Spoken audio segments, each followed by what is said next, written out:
Hello guys, welcome back to my channel. SNT bits చూద్దాం ఈరోజు. ఈ క్రింది వాటిలో వరల్డ్ వైడ్ లైఫ్ డేకు సంబంధించి సరికానివి గుర్తించండి. ఈ క్రింది వాటిలో వరల్డ్ వైడ్ లైఫ్ డేకు సంబంధించి సరికానివి గుర్తించండి. 1. జీవ వైవిధ్య పరిరక్షణ కోసం, సుస్థిర సాధనాల వినియోగంను ప్రోత్సహించడం కోసం ఈ దినోత్సవంను నిర్వహిస్తారు. 2. ఈ దినోత్సవం జరుపుకోవాలనే ప్రతిపాదనను భారతదేశం చేసినది. ఆన్సర్: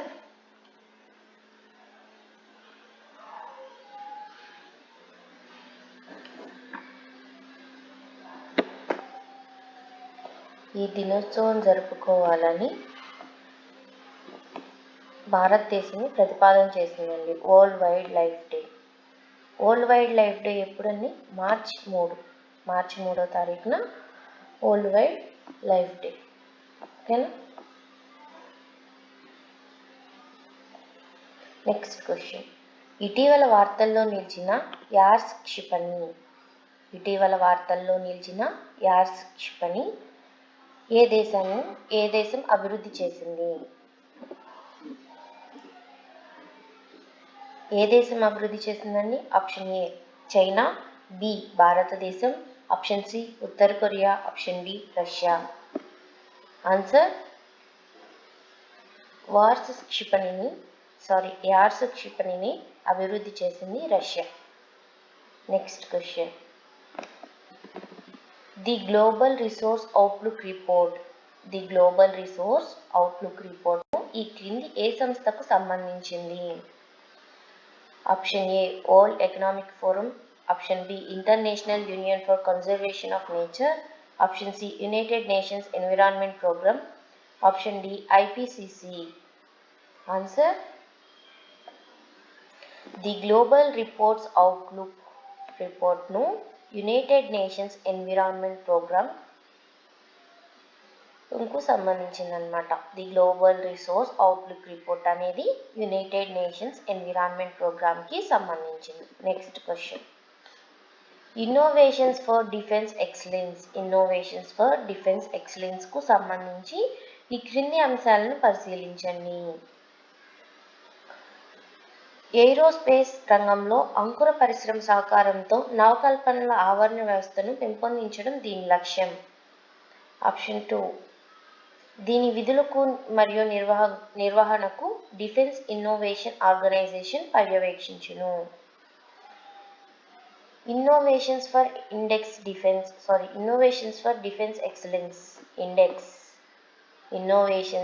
డిఫెన్స్ ఎక్సలెన్స్ అనేది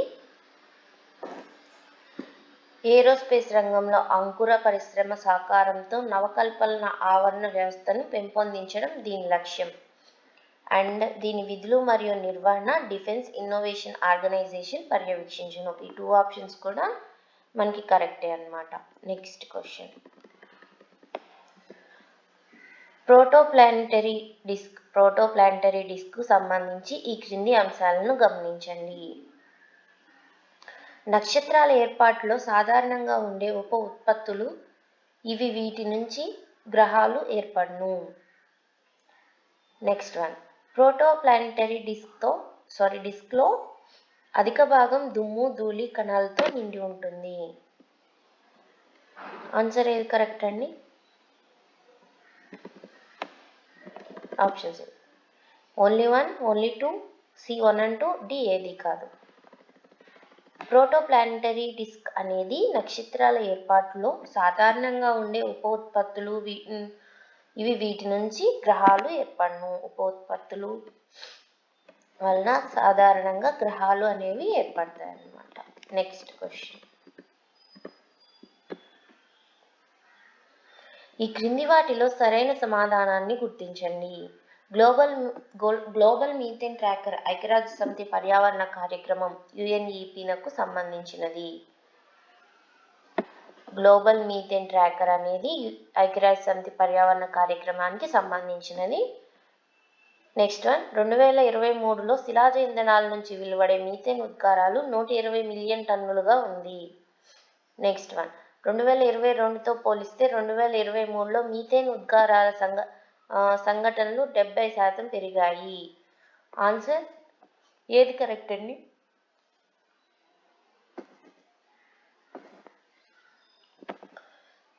2023లో శిలాజ ఇంధనాల నుంచి వెలువడే మీథేన్ ఉద్గారాలు 120 మిలియన్ టన్నులుగా ఉంది అన్నమాట. ఇది correct answer. Next question. World energy investment report, India energy outlook report, world energy outlook report పై వాటిలో ఏవేవి ఇంటర్నేషనల్ ఎనర్జీ ఏజెన్సీ చేత ప్రచురించబడతాయి?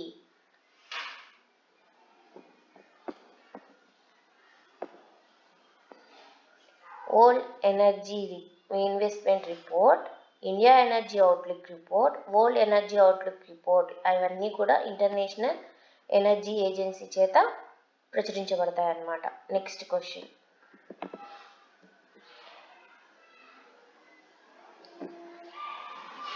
గ్లోబల్ మీథేన్ ప్రతిజ్ఞ, united nations framework convention on climate change UNFCCC COP27లో ప్రారంభించబడింది.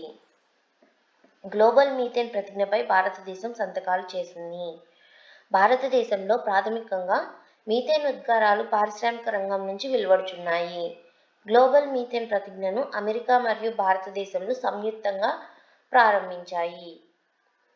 సరికానివి గుర్తించమని అడిగారండి. మనం ఎప్పుడు క్వశ్చన్ 1కి 2 సార్లు చూసుకోవాలి. సరికానివి.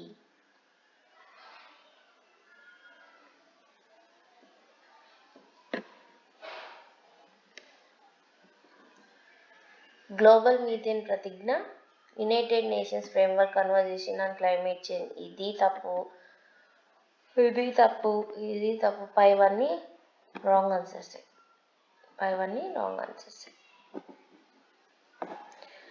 గ్లోబల్ మీథేన్ ప్రతిజ్ఞ అనేది COP27 కాదు, COP26లో ప్రతిపాదించారు. November 21 2021 November 21.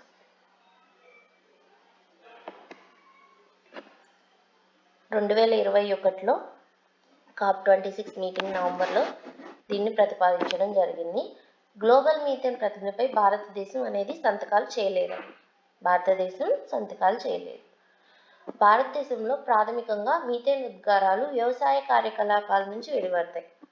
పారిశ్రామిక రంగం కాదు, వ్యవసాయ కార్యకలాపాల నుంచి వెలువడతాయి. అండ్ గ్లోబల్ మీథేన్ ప్రతిజ్ఞను అమెరికా మరియు యూరోపియన్ దేశాలు, భారతదేశం కాదు, అమెరికా మరియు యూరోపియన్ దేశాలు కలిసి సంయుక్తంగా ప్రారంభించాయి. Next question.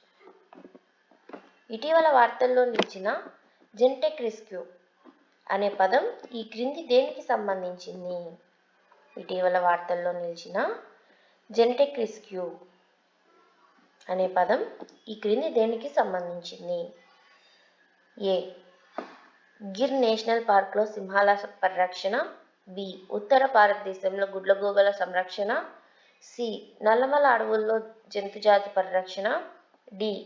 రణతంబోర్ నేషనల్ పార్క్లో పులుల జనాభా సంరక్షణ. ఆన్సర్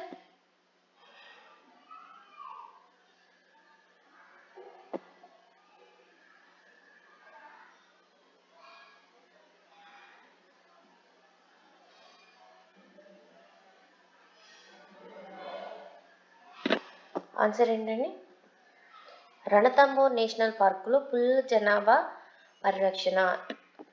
జెన్టెక్ రెస్క్యూ దేనిలో ఏం చేస్తారంటే పులుల జనాభా అనేది ఎక్కడ తక్కువ ఉందో ఆ ఏరియాలో పులులను అనేది ప్రవేశపెడతారనమాట.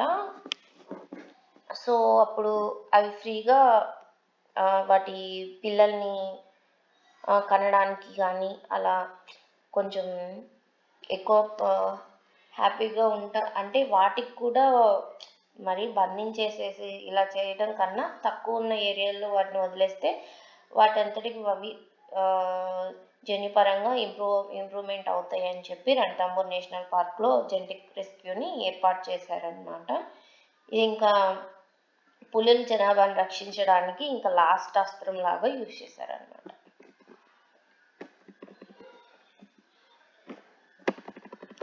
ఓకే, నెక్స్ట్ వీడియోలో మళ్ళీ కలుద్దాం.